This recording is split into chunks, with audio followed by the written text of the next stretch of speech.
Bernadette Chirac, la veuve de Jacques Chirac, décédée à son domicile. Les informations sur l'ex-première dame ne sont pas bonnes. La santé de Bernadette Chirac était décrite comme déclinante ces derniers mois. Hospitalisée à plusieurs reprises depuis la rentrée 2016 et victime des rumeurs incessantes sur la mort de son époux, ce qui l'avait considérablement affaiblie, elle a été vue en fauteuil roulant en juin 2018. Son biographe Roy Enlélé décrivait récemment dans Le Figaro une femme fatiguée et fragile. En juin dernier, Bernadette Chirac a quitté la présidence de la Fondation des Hôpitaux de Paris, l'organisme qui organise les pièces jaunes. Elle n'est guère apparue en public depuis. Mariée pendant plus de 60 ans à Jacques Chirac, l'ancienne première dame, âgée de 86 ans et veuve depuis le jeudi 26 septembre, serait très affaiblie, rapporte Le Parisien.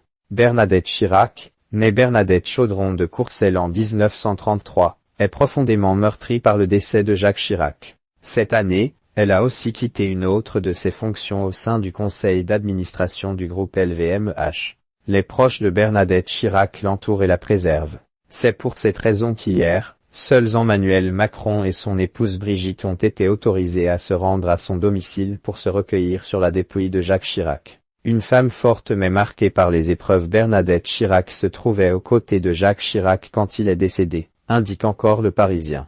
Elle qui a toujours offert une image de femme droite et solide montre désormais, dans l'intimité, une énorme fragilité, en particulier depuis le décès de sa fille Laurence Chirac il y a un peu plus de 3 ans. Mais Bernadette Chirac n'aura pourtant jamais été la femme dévouée et soumise que certains ont voulu façonner. Dès le début de son histoire avec Jacques Chirac, elle se ligue avec sa future belle-mère pour le faire revenir à elle, alors qu'il envisageait de se fiancer avec une jeune américaine. Les infidélités supposées ou avérées de Jacques Chirac ont poursuivi le couple durant toute sa carrière. Bernadette Chirac souffrait aussi intensément des innombrables rumeurs sur la santé de son époux ces dernières années, allant parfois jusqu'à annoncer sa mort. Malgré tout, elle est restée un pilier indéfectible pour Jacques Chirac, jouant un rôle clé dans son ascension politique. Dans l'ouvrage Bernadette Chirac, Les secrets d'une conquête, publié en février 2019 aux éditions Fayard, ce rôle de femme de l'ombre est largement détaillé.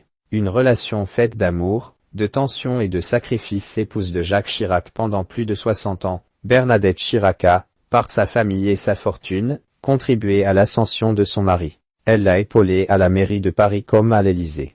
Ces dernières années, elle ne faisait plus vraiment mystère des infidélités de son mari, avec lequel elle échangeait régulièrement des piques en privé comme en public. Dans Le Figaro, son biographe raconte comment elle a fini par accepter ces écarts. Au début, j'ai eu beaucoup de chagrin, puis après je m'y suis faite. Je me suis dit que c'était la règle et qu'il fallait la subir avec autant de dignité que possible. Dans le documentaire Mémoire d'une femme libre en 2016, elle avait même confié « Si j'avais rencontré un beau sportif, un beau musicien ou un beau navigateur, j'aurais pu en faire autant. Mais je ne l'ai pas faite. Il faut dire la vérité, j'étais quand même très amoureuse de mon mari. » Cette franchise se retrouvait aussi dans les échanges acérés du couple. Une phrase restée célèbre, tirée du livre Bernadette et Jacques 2015, illustre bien leur relation tumultueuse. « Vous me prenez pour une conne », lança un jour Bernadette Chirac, blessée par les infidélités de son mari. Ce à quoi Jacques Chirac répondit « Si vous n'êtes pas contente, demandez le divorce ».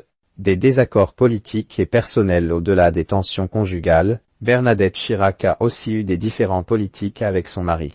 En 2005, alors que Nicolas Sarkozy devient favori pour la présidentielle, elle le soutient fermement, contrairement à Jacques Chirac. Cette rivalité atteindra son paroxysme avec l'affaire Clearstream. Lors de la campagne présidentielle de 2012, alors que Jacques Chirac fait mine de soutenir François Hollande, Bernadette Chirac n'hésite pas à ironiser sur une possible sénilité de son mari. L'humiliation de LVMH. Bernadette Chirac a toujours eu un engagement fort dans les œuvres caritatives, notamment avec l'opération Pièces jaunes. Mais son implication dans le conseil d'administration de LVMH a été une véritable humiliation pour Jacques Chirac. Lors d'un séjour chez François Pinault, ami de Jacques Chirac et rival de Bernard Arnault, elle annonce sa volonté de rejoindre LVMH, malgré l'opposition de son mari. Quelques semaines plus tard, Jacques Chirac apprend la nouvelle par la presse et appelle Pinault en larmes pour lui demander de ne pas rompre leur amitié. Une fin de vie marquée par la solitude ces dernières années, Bernadette Chirac n'hésitait plus à rabrouer son mari en public. En 2012, Le Monde rapporte